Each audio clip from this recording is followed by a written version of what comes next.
안녕하세요. 피사입니다.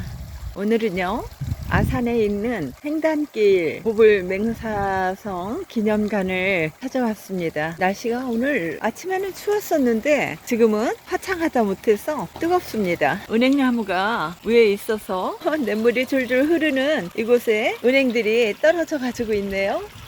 돌담길이 정겹습니다. 목련나무가 굉장히 큰 게 옆에 있는데 꽃망울이 얼마 안 있으면 터뜨리지 않을까. 조금 더 있으면 너무 예쁘게 필 것 같아요. 작년에 달렸던 탱자나무도 보이네요. 구기자 작년엔 열려가지고 만하게 말라서 달려 있습니다. 고불 맹사선 기념관에 잠시 후에 이 부근을 둘러보고 들어가 볼까 합니다. 고불 맹사성 기념관 산수유 나무가 고목이 돼서 멋집니다. 고불 맹사선님이 술을 좋아하셨나 봐요. 이 위쪽에는 어떤 것이 있는지 잠시 올라가 보도록 하겠습니다. 매실나무의 매화가 아주 예쁘게 후드러지게 피었는데요. 벌들이 꽃가루를 묻히려고 이렇게 있습니다. 벌들이 신났어요.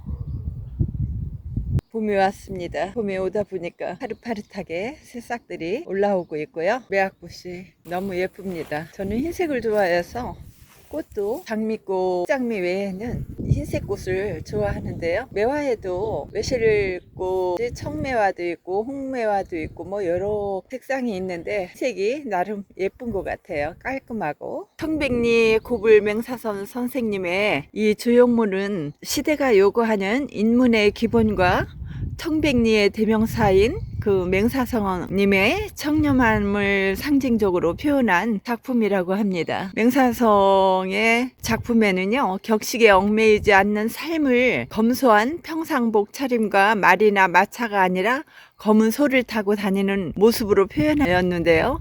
아울러 지금 대금을 연주하는 모습을 통해서 풍류를 알고 예약에도 조예가 깊었음을 드러내고자 했던 것 같습니다.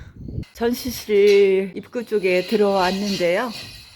이게 뭐 기억의 벽이라고 그래가지고 기념하는 사람들이 여러 가지 글들을 써서 남긴 것이 있고요. 이것을 던져가지고 통 안에 넣는 건데요. 제가 한번 넣어보도록 하겠습니다. 잘 안 들어가요, 이게. 근데 오 실패했습니다.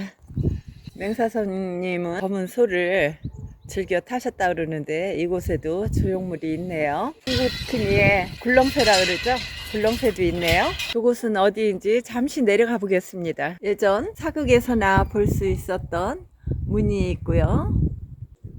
자화당이네요. 이 자화당은 고려 왕조에 대한 충절 의식이 잘 나타나 있어서 교육관의 이름을 자화당으로 부르게 되었다고 합니다. 다시 기념관 쪽으로 이제 그 전시해 놓은 것들을 감상해 보도록 하겠습니다. 기념관 쪽으로 들어가 보도록 하겠습니다. 맹사성님의 자화상이 보이고요. 이곳이 전시관인데요.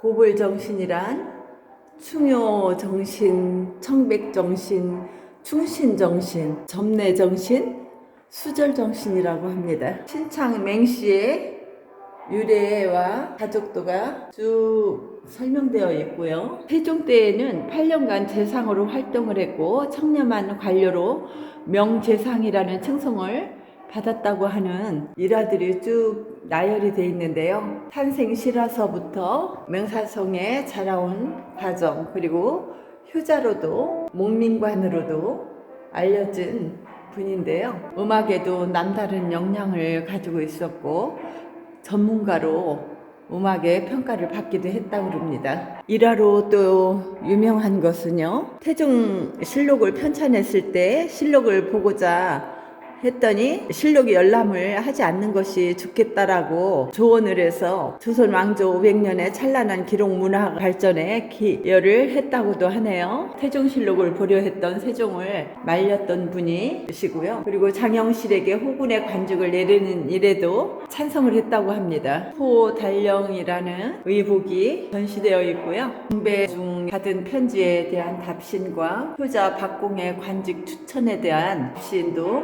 그리고 맹사성 시호문도 걸려 있고요. 옥적이라든지 문일월연, 강인, 금동연화 접시, 연지동자 문경갑이라든지 맹시 세적이라든지 이런 것들, 그리고 흥당 고택중 중수하는 그 유래에 대해서도 기록이 이곳에. 장가 맹사성은 고결한 도덕적 품성과 풍부한 예술적 감수성을 지닌 다양한 활동이라든지 업적을 통해서 학문적 비와 도덕적 가치관을 겸비한 본인임을 알 수 있는데요. 욕심도 없고 또 최고의 관직에 올랐고 은퇴하고도 자연 속에서 여유롭고 조화로운 삶을 선택했던 맹사성은 자신의 한가로운 심정과 임금의 은혜를 잃지 않는 마음을 읊은 강호 사시가를 지었다고 합니다. 공주 관민들에게 칭송을 받았는가 하면요, 선비로서 예를 다하고 세종실록에 보면 청렴하게 살다 간 맹사성이라고 합니다. 맹시의 행단의 건축 및 중수 과정이 쭉 나열되어 있고요. 맹사성 일가가 살던 옛집이고요. 이곳은 배를 모신 사당이고요. 맹사성 씨가 손수 심은 두 그루의 나무랍니다. 황이 건진 새 정승이 느티나무 세 그루씩 9그루를 심어서 구계정이라 명명한 정자랍니다. 전시관 맞은편에는 영상관이 있는데요. 한국어, 영어, 중국어, 일본어 이렇게 각 나라 언어를 이 버튼을 이렇게 누르면은 다국어로 영상을 음량을 들을 수 있는 곳인데요. 영상관에서는 영상이 조금 전에 설명한 구계정에 대한 설명이 나오네요. 구계정이라 불리. 지금은 9그루 중 한 그루만 남아 옛 어른들의 풍향을 전하고 뛰어난 수제였던 맹사성. 돌담 밑에 개나리가 피려고 몽우리를 터뜨리기 직전입니다. 기념관 안에서 설명을 들은 9그루의 나무 중 한 그루에 나무가 살았다고 하는 거대한 나무가 이렇게 떡 있고요. 나무 둘레가 120이고 수령이 약 320년이 되었다고 합니다.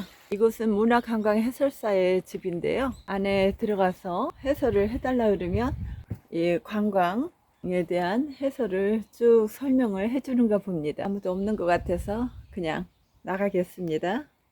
저는 그냥 나왔지만 단체로 오는 분들이 신청을 하면 여기 맹사성에 관한 여러 가지 해설을 해주는가 봅니다.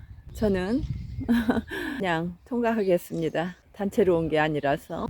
어머, 여기 진달래가 한 그루가 꽃이 피었습니다. 아, 예뻐라.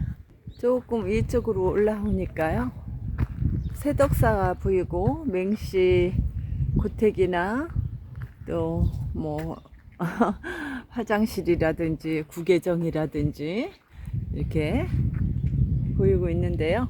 올라가 보도록 하겠습니다. 아산 맹시 신단이 보이네요. 멋있습니다. 텐마루의 방, 정지라 그러죠? 부엌, 그 옆으로는 숫자가 이렇게 보이는데요. 옛날에 곡간을 저장했던 곳입니다. 지금 보이고 있는 이 나무 어마무시하게 큽니다. 이 쌍행수는요, 맹사성이 심었다고 그러는데요. 사람들이 축대를 쌓고 단을 만들어서 뜻깊은 그런 사람들이 강하던 자리라는 뜻으로요, 이곳을 행단이라고 칭했다고도 합니다. 이 나무는 한 200~300년 정도 된 것으로 추정이 되는데요. 옆 사방으로 싹이 자라서 지금과 같은 거목으로 자라게 됐는데, 보면은 구멍이라든지 시멘트 같은 걸로 이렇게 발라놓은 흔적들이 있는데, 구멍 안이 원목이 부패해서 외과 수술을 받은 흔적들이 보입니다. 이곳은요, 최영의 손녀 사이가 정난을 피해서 이곳으로 거처를 옮겨 은거한 집인데요. 집 모양이 공짜형으로 생겼어요. 소나무가 와 굴뚝도 잠겼고요. 방이 하나, 둘, 양쪽으로. 그래서 굴뚝도 두 군데 이렇게 해놨나 봅니다. 정겨워요. 대청마루라 그러네요. 아, 이런 마루를 보면 너무 좋은 것 같아요. 그냥 좋아요. 왠지 모르게. 뒤편에도 진달래꽃이 피어 있네요. 쌍은행나무 새집도 있고 멀찌감치 보니까 더 멋지네요. 보호수가. 이곳은 세덕사인데요. 세덕사는 맹사성이 조선시대의 대표적인 청백리로 백석의 아픔을 함께 나눈 서민적 정승으로 유명한 그런 곳인데요. 위패를 모신 데입니다.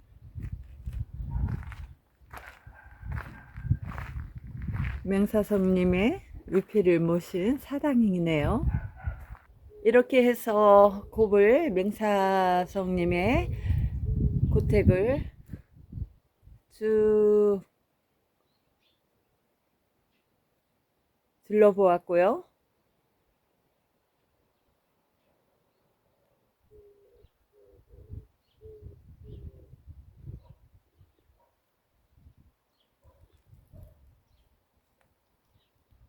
아홉 그루의 나무 중에 구루터기만 남아있는 나무가 이곳과 이곳 등 아깝게 구루터기만 베어놓은 곳에